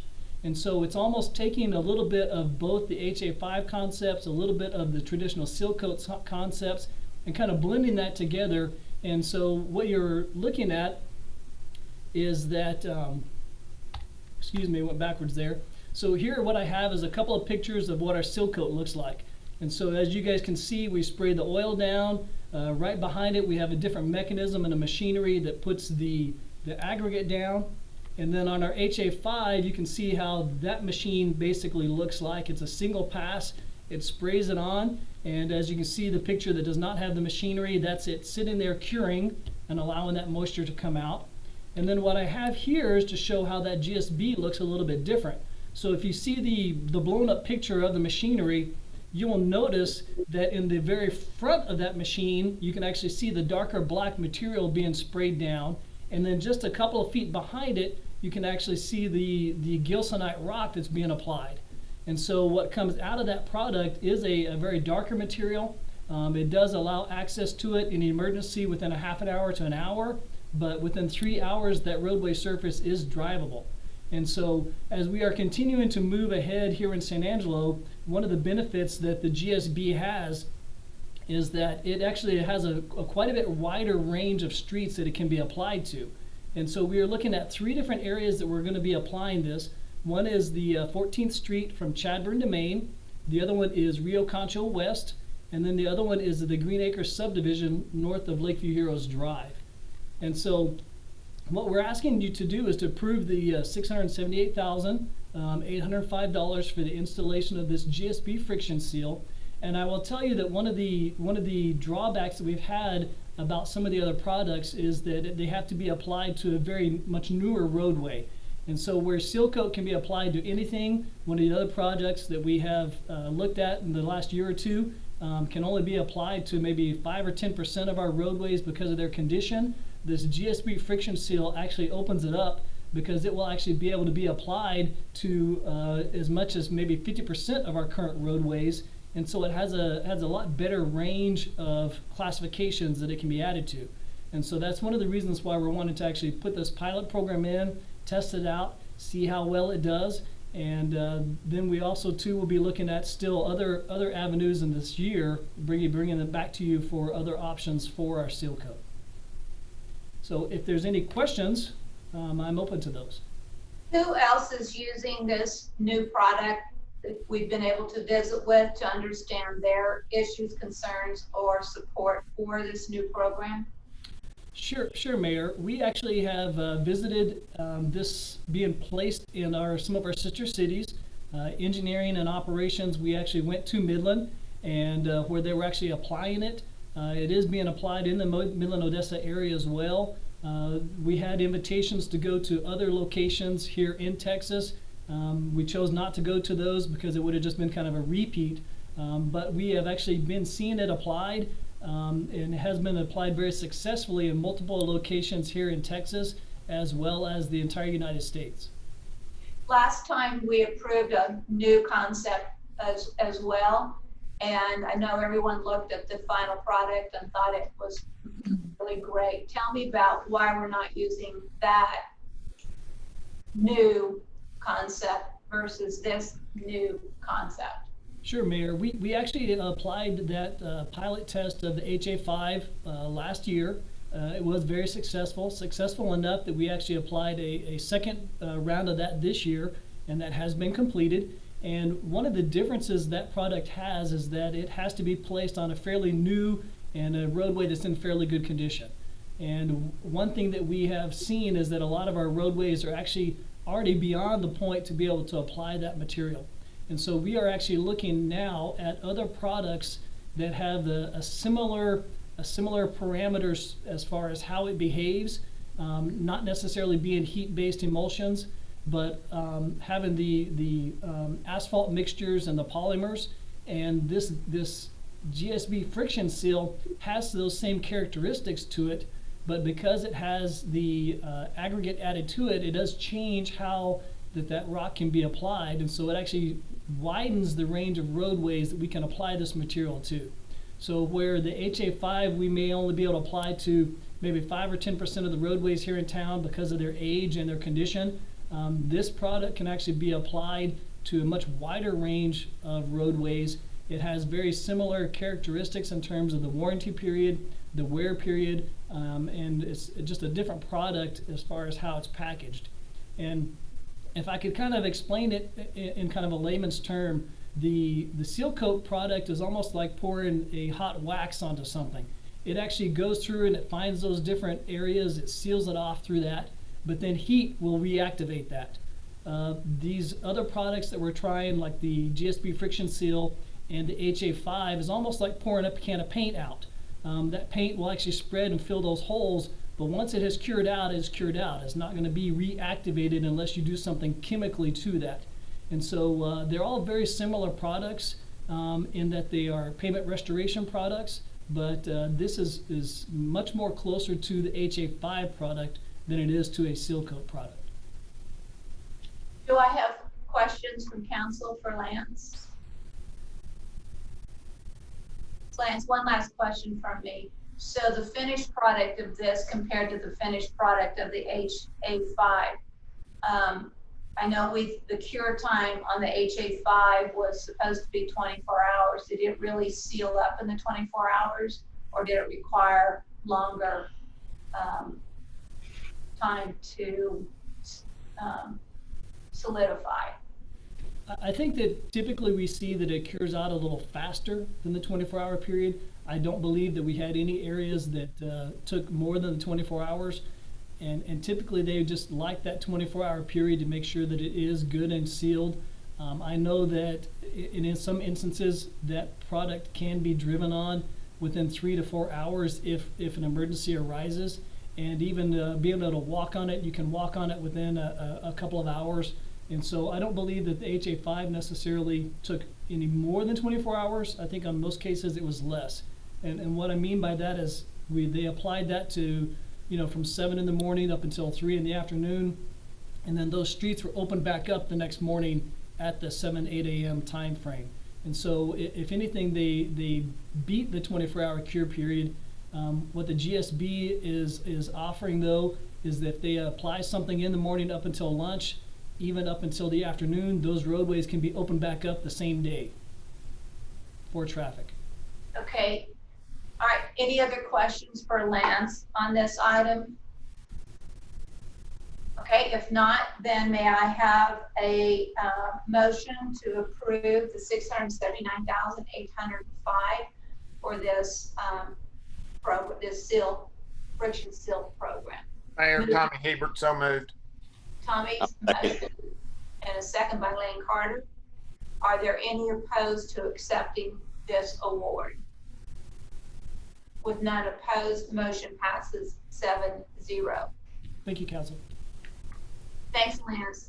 Next item is item C, discussion and consider revising the ordinance governing hours for house-to-house door knocking under the interim merchant permit. And we have Teresa James on this. Thank you, Mayor. Teresa James, City Attorney. This item was requested to be presented today to discuss whether or not we should make any changes to our ordinance regarding solicitation. So I first want to go through what our ordinance currently says. So Julia. I think she's waiting for someone to do the. So currently we have a solicitation ordinance that's in our code of ordinances. And like all of our code of ordinances, there is a penalty provision related to that. The hours of solicitation currently in our ordinance are 8 a.m. to 9 p.m. And there is a license required for solicitation and itinerant merchants that are not transferable or assignable and cover only one individual. Next slide, please. There is an application process. You have to file a sworn application with the police department. There's a fee associated with the application as well as for replacement identification cards. And these licenses have to be renewed every 6 months. Now, when we're talking about these solicitation ordinances generally, the issues that come up are really First Amendment issues. There's a number of Supreme Court cases that say that this kind of activity constitutes speech. And as a result, we have to be careful about any kind of restrictions we place on it. Now, you can place time, place, and manner restrictions even on speech if it's meeting a public need or public concern. What the courts have said regarding the timing of sales is that if you restrict it too much, you're essentially limiting the speech to a point where it's no longer available to people. So currently, our hours of solicitation are that 8 a.m. to 9 p.m. That duration of hours, I'm assuming, was chosen when this ordinance was first drafted because that has been approved by the courts as a valid period of time. Some time periods that have not passed muster are in some court systems, some of the district courts in the federal court system. The dawn to dusk has not been sufficient. Daylight hours has not been sufficient. Anything less than 9 p.m. has been found to be insufficient. And really what the courts say is that rather than placing governmental restrictions on this activity, the best practices is for each individual to place a sign on their house stating they do or do not want solicitation. I even saw a sign during my research into this that said no solicitation unless you're selling cookies, to still allow Girl Scouts to come by houses. So I'm certainly willing to look at any kind of changes we want. I would request, though, if we're going to make any change to our solicitation ordinance, you give me some time to look at the ordinance as a whole. There's been a number of changes in constitutional law that will affect other provisions of this ordinance. It's actually on the list of those to be updated. But with that, I will take any questions. Okay. Well, I've had many people very concerned about the late hour, someone knocking on their door. And I don't think most people want to put a sign in their front door that says no solicitation. So for me, it should be an 8 a.m. to 7 p.m. time frame. I think that gives everybody plenty of time. Now, if you're telling me from a legal perspective, we can't do that, I at least want us to take a look at that and see if it can be approved and not create any legal issues. I just don't think anyone should have to have someone knocking on their door at 8 o'clock at night. I don't think someone should have to have someone knocking on their front door at 9 o'clock at night. I think that's, very intrusive into people's lives. Just as the courts are starting to get more aggressive about controlling robocalls, the knocking on the door is a robocall. And the same people come to your door over and over again and leave their cards, knock on the door, just think it's unacceptable. And so for me, it's about trying to figure out how we can modify it. And for me, it's about modifying the time frame. And so to me, it's 8 a.m. to 7 p.m. That to me seems like plenty of hours for someone to create free speech opportunity and try to sell something. But I'm open to council putting in their perspective or their ideas. I certainly agree with you, Mayor, but I would say this, Harry Thomas, single member 3, that we've got to comply with whatever the courts are saying. And I don't like it either. I don't want to have to put a sign up that says no solicitation. And I'm certainly tired of the robocalls. I got a half a dozen since we've been on council this morning. I do anything to keep those individuals from bothering this household at inopportune times. But I also know that we've got to be careful that we don't go against what the court says. So. Other comments from council? Tommy? Mayor, Tommy Hebert, single member District 1. Teresa, is there something that has prompted this that would be helpful for us to know about? Or is this just something that's kind of been part of in your normal review of different ordinances and so forth? I've had concerns about our solicitation ordinance for a while because the way that the law at the Supreme Court level has been changing in the most recent years. So it's something that's on my list to go back and review and have my staff look at anyway. The hours issue came to me recently, and I'm assuming it's because, there's a lot of solicitors at doors right now for a lot of different reasons. Yeah. And it's just the time that it came up. But I don't know, Mayor Gunter, if you want to add anything to that. I would like us to look at that time frame and see if it passes the Supreme Court rules and regulations. And if it doesn't, I would like a recommendation from you about some way we could modify the current ordinance to better protect individual homes from a constant knocking on the door. And are you okay with us looking at the ordinance as a whole right now and bringing that back? It'll take a little longer to bring it back if we look at the entire ordinance. To me, it's about the hours. I don't have any specific thing relative to the other items on there. To me, it's about the number of hours allowed. Lane, you were going to make a comment. Yeah, I know I've got, it's not so much of the actual hours just because of daylight savings and standard time, but it's more, I've got more phone calls about people knocking on doors after dark and that being a security risk. I know there's in the summertime, the sun goes down later and it's light outside up until 9:30. But in the wintertime, it's dark by 5:30, 6 o'clock. And after hours knocking. People are at home, some people alone, and they're just kind of scared of who's at the door and who's trying to see if you're there or not. Mayor, Tommy Hinkle, single member District 1. Just as input from one council member, Teresa, I would like for you to review the whole ordinance. I am fully supportive of Harry Lane, the mayor, talking about the time frame. I'm a 9 a.m. to 7 p.m. kind of person, so that may not pass muster at all. But I'd like to have a full review rather than you just.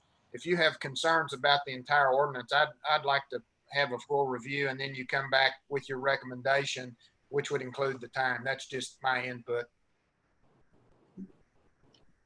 Any other comments for Teresa before we move to the next item?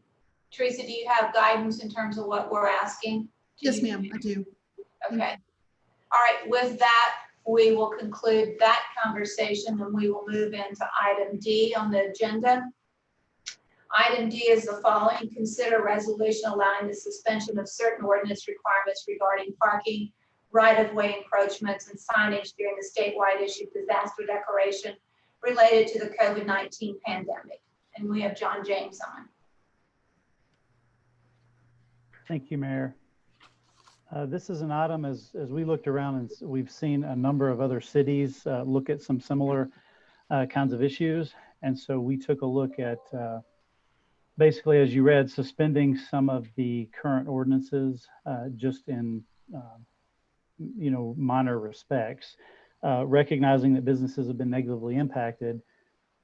What it does is just relax 3 different ordinance requirements to accommodate more flexibility for businesses during this time. The first thing it does is eliminates the prohibition on obstructions within the right-of-way without city council approval. So right now, if you wanted to have like an outdoor seating area like shown in this picture, it would have to come to council and get approval by city council. What this would do, this resolution would allow for an administrative review, so it would speed that up. We would still ensure things like ADA accessibility. You couldn't block the sidewalk such that people couldn't get by. Public safety access, those kinds of things, it would all still be reviewed by staff. It just wouldn't have to go through that extra step of going through the city council. Just a couple of other pictures from some things that we've seen in other cities, some examples of this, both including the picture on the left where you see basically like a downtown sidewalk area, but then also the picture on the right is actually out into some of the parking area in the street. So this would allow any of this, but again, it would have to be reviewed for public safety and all of that. A couple of other pictures again, in the one case on the right is actually closing of a street. Now, I just show that as an example, but actually closing a street, we do have a separate process for that. So if businesses wanted to do a temporary street closure, that is a separate process. The second thing this item would do is eliminate the prohibition on using required parking spaces. So right now we require any business to have a minimum number of parking spaces. So for example, if they are required to have 30 parking spaces, they can't use those for anything else, whether it's outdoor seating, outdoor display of merchandise. And so what this would do is relax that a little bit. We know that many businesses have reduced occupancies because of COVID-19. And so if a restaurant, for example, can only have 50% of the seating, it makes sense that they don't necessarily need 100% of their parking. And so this, again, would allow, with just an administrative staff review, businesses and restaurants to use some of their parking area, either for outdoor display for a retail store or outdoor seating for a restaurant. And again, this would be reviewed by all the relevant departments. Basically, what we currently have is a site plan review committee that would be reviewed. Just some other examples, again, putting picnic tables out in a parking lot. Ideally, businesses would do something like on the right with a little bit of landscaping, some screening and shading for the customers. And even we've had actually one restaurant already approach us about this, putting tent like this in their parking lot to have some outdoor seating. And so we think this would be helpful for those restaurants that may want to do something like this. One thing I didn't mention in both of these cases, the other thing that it does is allowing retail or restaurants expanding into this space. It gives them that extra space to separate tables for social distancing, but also for retail, it gives them more retail space while being able to still accommodate the distancing. And then the third thing this would do is allow some additional temporary signage without having to go through the process of a sign permit. It would be limited to just signs related to COVID specific things like curbside pickup, call this number for delivery, those kinds of signage. We've seen quite a bit of that around town. Technically, a lot of what you're seeing out there is in violation of our sign ordinance. We have not pursued any enforcement on that, but this sort of cleans that up. While we're in this pandemic situation, we would basically waive those requirements for the duration. They would still be subject to any rules that apply to things like traffic visibility or safety. And so if somebody places a sign in a location that we believe is a traffic hazard, for example, we could still enforce on that and have them move that sign. Just a couple of other examples of some signage. These are from other cities. And then as I mentioned, for the first two items at least, they would still have to submit a plan showing the layout so that we could ensure, fire truck access, other emergency access, again, ADA, pedestrian accessibility kinds of issues. And this resolution suspending these ordinances would be effective as long as either occupancy limits or the disaster declarations are in place. With that, I'd be happy to answer any questions. I have many comments to make on this. Number one, I support the sign issue in terms of being able to use these temporary signs, because I think people do need to be able to talk about pickup and call in orders.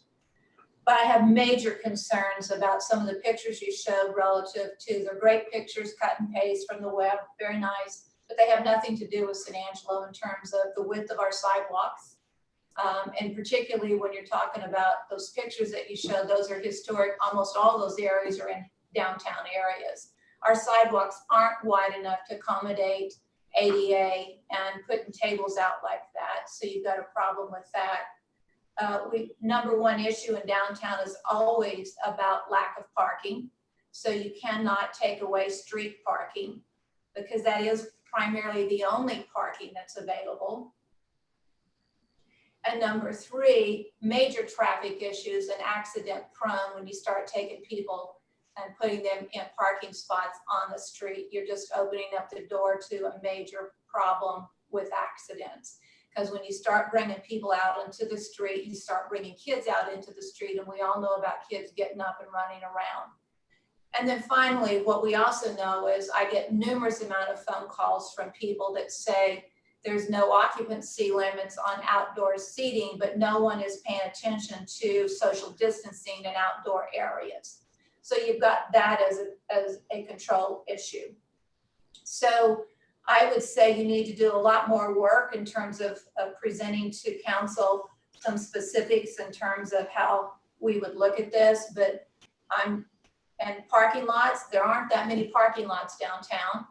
And so again, you got to worry about the amount of parking available.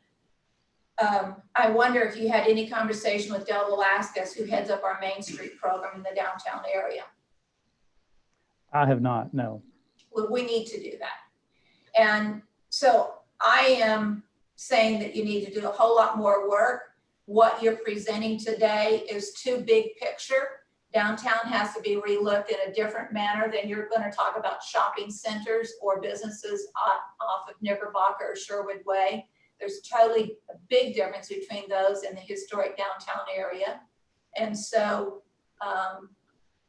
got real concerns about that. Do I support allowing people an opportunity to do more outdoor to increase occupancy? Absolutely. But what I hear from many people is, particularly in the downtown area, the occupancy issue isn't the issue. In most cases, their occupancy maximums still aren't being matched, meaning many people still aren't dining out. So perhaps that's happening on Sherwood Way, perhaps that's happening on Knickerbocker, perhaps that's happening on Sunset. It's not happening in the downtown area. So I need a lot more direction from you, and specifically on shopping malls, which are owned by somebody. And I think you're going to have to work with that somebody. For example, George Alexander, if you're talking about Knickerbocker, what is he willing or not willing to do in his parking lot? I mean, this is too big picture, not enough specifics. We got to get a lot more detail on all of it, with the exception of the signage issue. And I think the signage issue is very important, and we should move forward and separate that from the rest of this proposal and allow for you to work on the issues as it relates to signage. But on the other, I can't support what you're putting forward.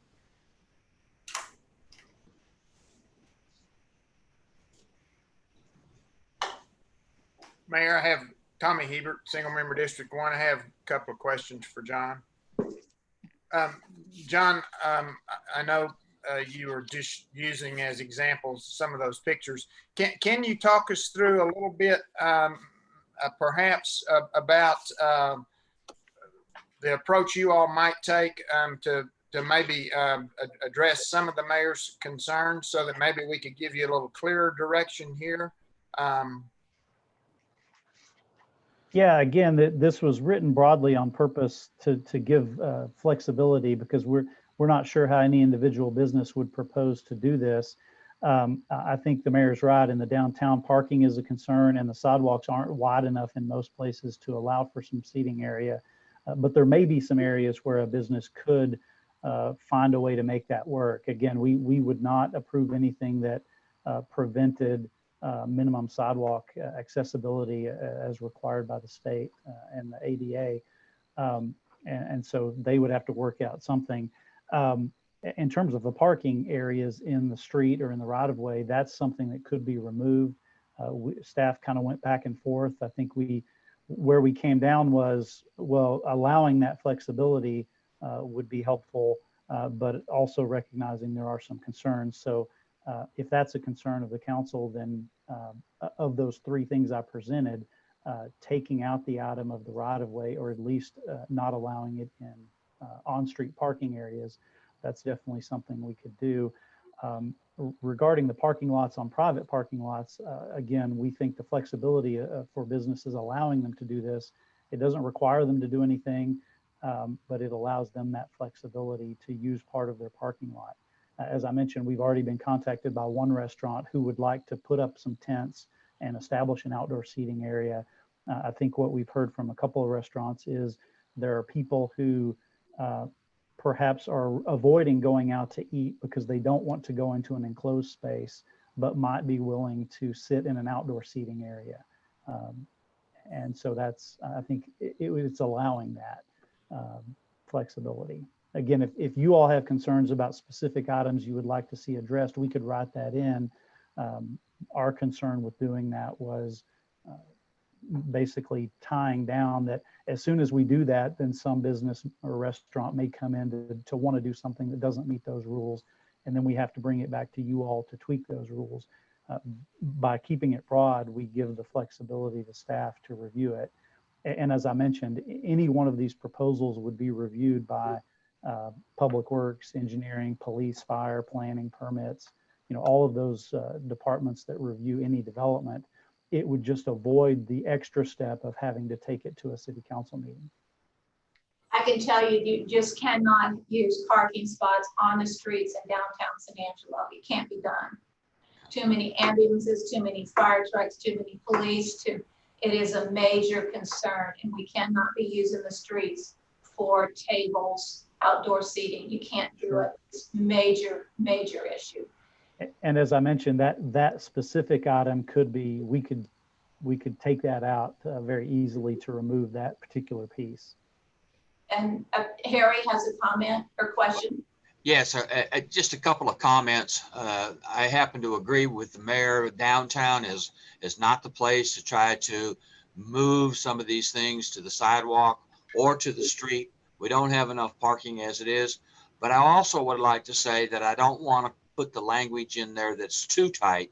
I want to give John and the staff some flexibility so we don't have to bring this back every meeting to talk about it. But I would take out the parking spaces. I do not think that that's appropriate for any of the restaurants downtown.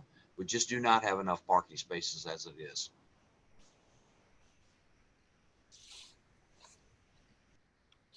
Let's do the first thing. I strongly believe that the signage issue is an issue that we could accept, and I think businesses need that. So I think if we separate the signage issue from this and approach it from that perspective, we could do that piece of it.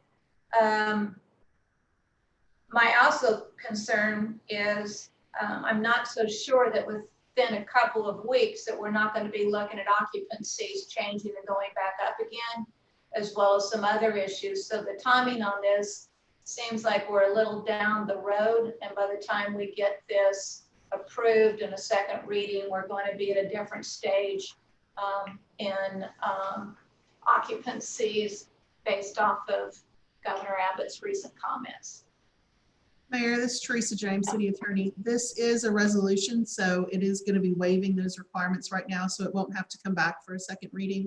And the way they drafted it is it stays in effect through the occupancy limits and through the declaration. So even if the occupancy limits change, it still retains flexibility for businesses to have outdoor seating during the pandemic, with hopes that more people will come out to eat if they have seating outdoors. So if the governor happens to go on Friday up to 100% occupancy in bars and restaurants, then this would still maintain the ability for them to use parking lots, for instance, for outdoor seating areas where they don't otherwise have it. Billy? That was going to be my question, Mayor.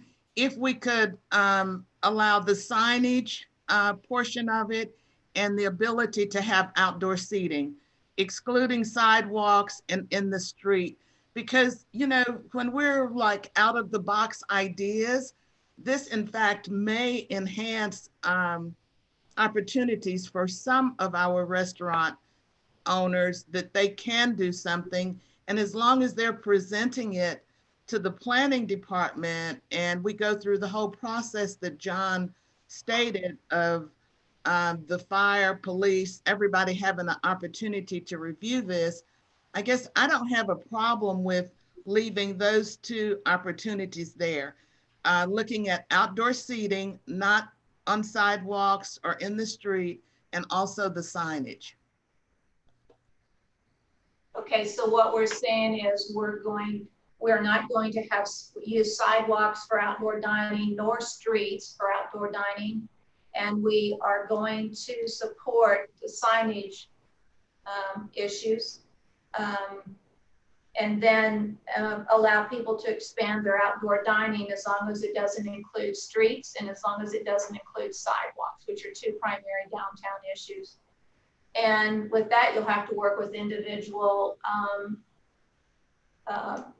owners of properties within shopping centers, et cetera, to figure out each individual person's willingness to allow their parking lots to be used for additional outdoor dining. And I think it is great to allow people to expand their outdoor dining as long as we stay within the conversation we've just had. But I want to clarify what you just said, Teresa. So originally we were talking about as long as these declarations were out there and occupancies were reduced, this would only be in play as long as those limitations existed. Well, these are in place as long as the governor has an emergency declaration in place.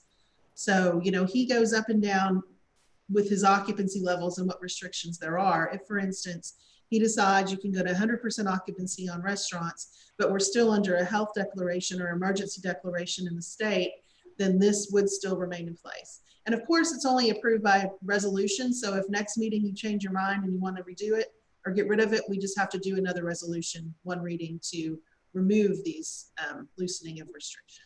I think this has to be very specific towards the occupancy, not the declaration. Okay. Because the declaration is the following: CDC guidelines, wear a mask. We don't want this to be in place when there's a mask order still out there. This is about occupancy. The other thing that I'd like to point out is we're talking about restaurants, but this applies, I believe, John, correct me, to commercial establishments as well. So people can put displays of commercial goods they're selling outside as well to allow more spacing, as John said, in the stores. Is that also prohibited in y'all's thoughts on sidewalks? So having racks of clothes on sidewalks, will we allow that or no? As long as, again, I think you have the room for ADA guidelines. And I mean, you've got to be very aware of the ADA guideline issue. We cannot allow those to be infringed upon. And Billy DeWitt, single member District 6, I think we already have that. I don't know whether it's according to ordinance or not, but we already have displays of clothes, racks of clothes on the sidewalk. And I don't know, some of them that I've seen is not necessarily ADA compliant. You couldn't get a wheelchair through there. Correct. So wouldn't Tommy Hebert, single member District 1. So wouldn't we be, if we say no dining on sidewalks, wouldn't we be excluding some people that are already using sidewalks today for outdoor dining? Well, there are some people who have given permission and they pay a fee to put tables outside their restaurant. It is fee driven and they have a permit to do that. Yes, that's allowed. Right now, in order for someone to do that, they have to come through city council. So that will not change. So if you take that piece out of this resolution and a downtown restaurant, for example, thinks they can make outdoor seating work, they still have the option to come to city council and get approval of that. So that's how some of those downtown businesses that already do that, they have already gone through that process through city council. So they would not be impacted should we exclude sidewalks? That's correct. No, because they have a permit, Tommy, they paid a fee to do that. Okay. And we, in the past, we've been very aggressive about making sure that they have a permit to allow that. Okay, thanks.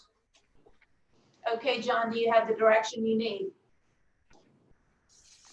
Yeah, I think so. I guess the question is, if your intent is to actually approve this with those changes, or if you want us to bring back a revised resolution at the next meeting.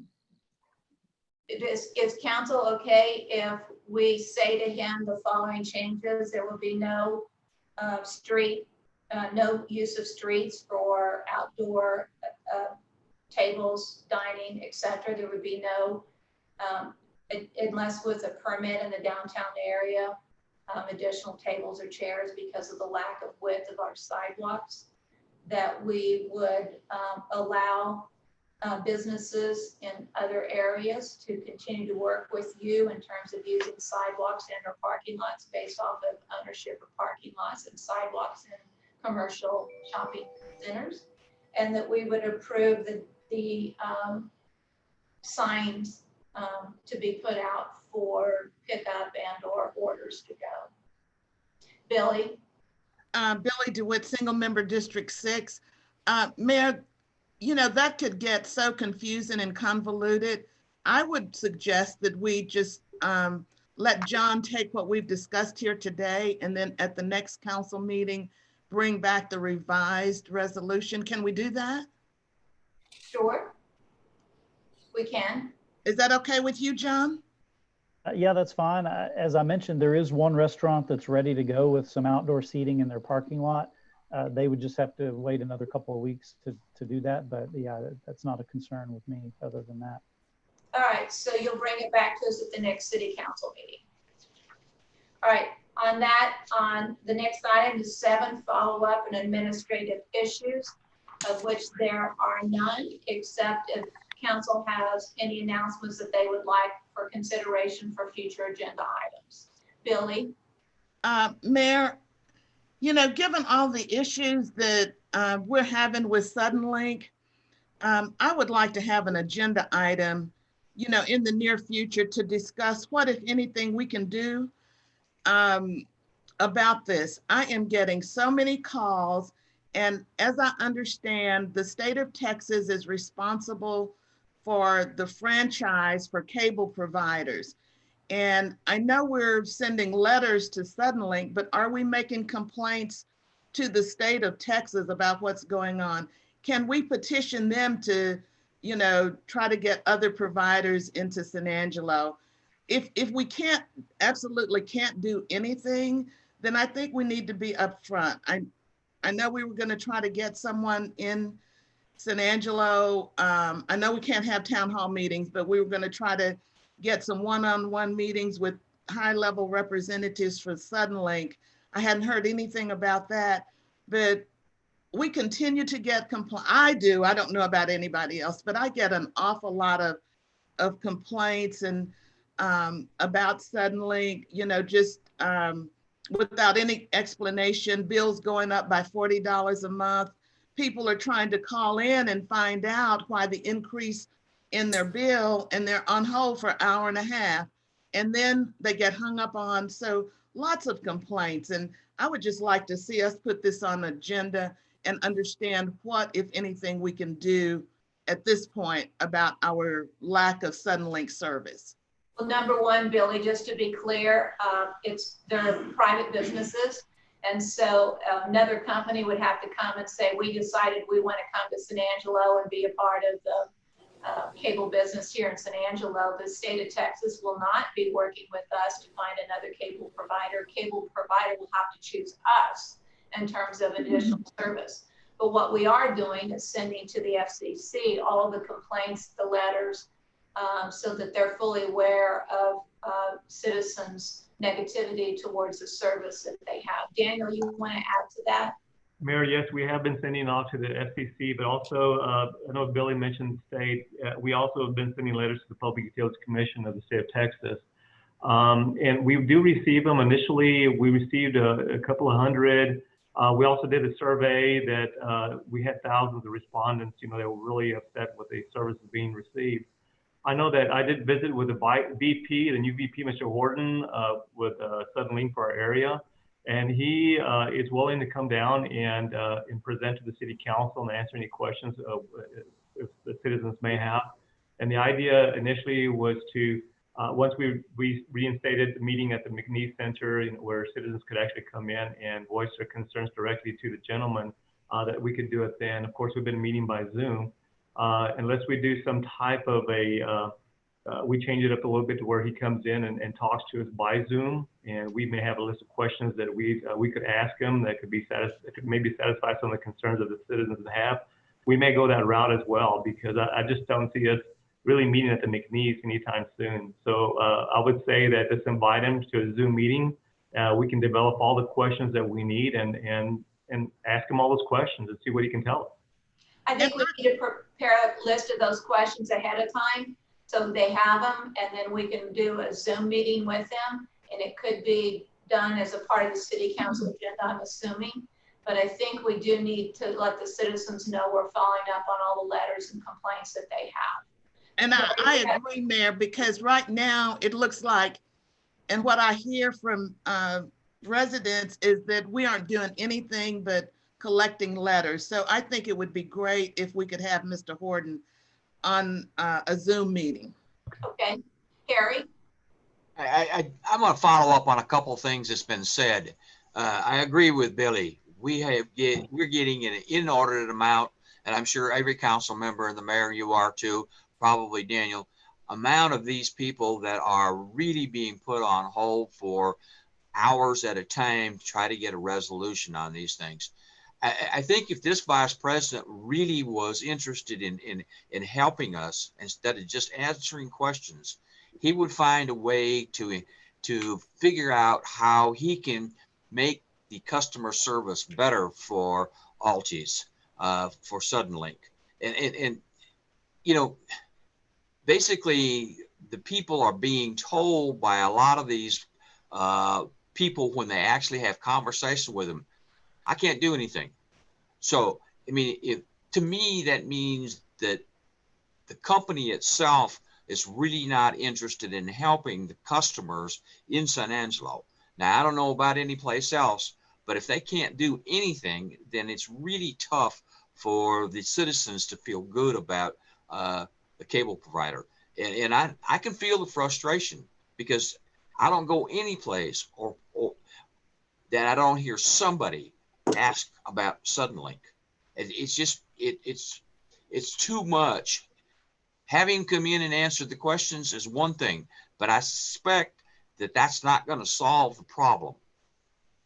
Well, we can ask that he be prepared to present to us his plan for improvement on we can come up with 5 key issues, 3 key issues, and say, we need you to come and be prepared to talk to us at a Zoom meeting on the following things. Number 1, quality of service. I mean, we can come up with those items, but I think we need to ask him to be prepared to answer the questions that our citizens have brought to us in terms of all of quality, consistency, pricing, service, etc.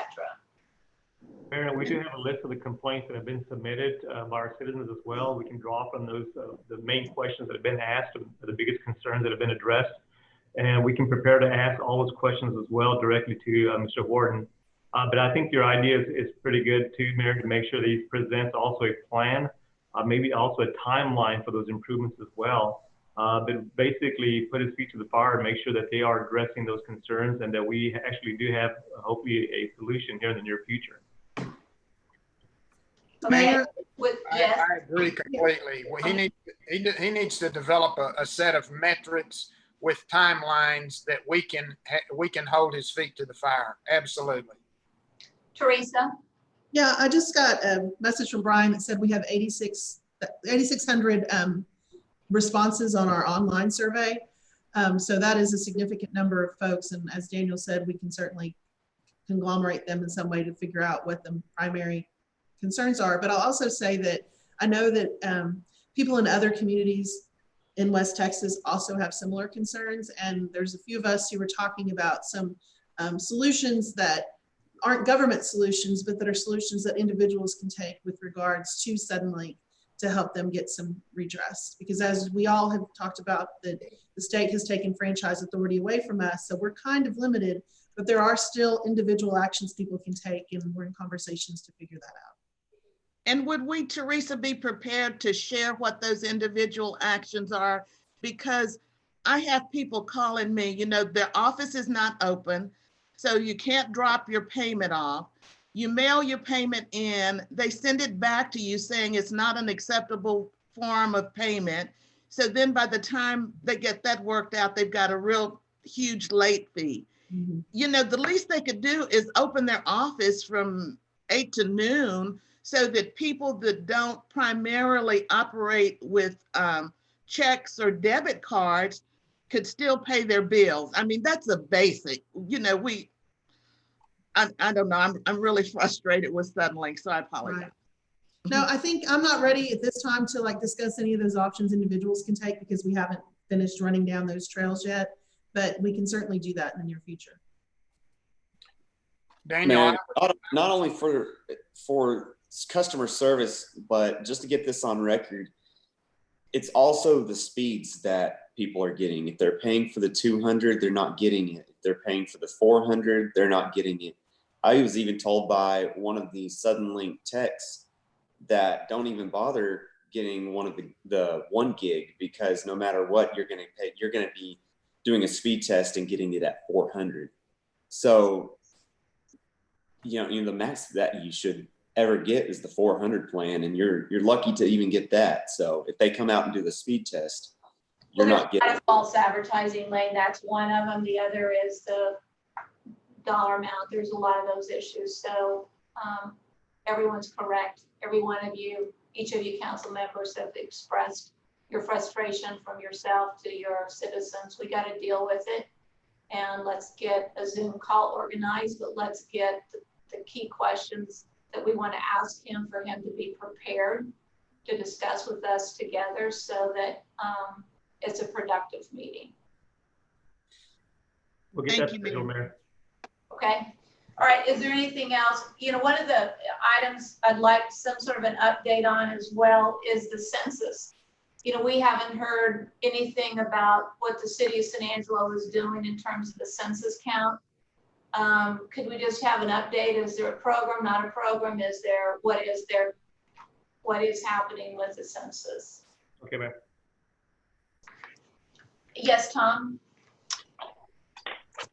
Make sure I'm on here.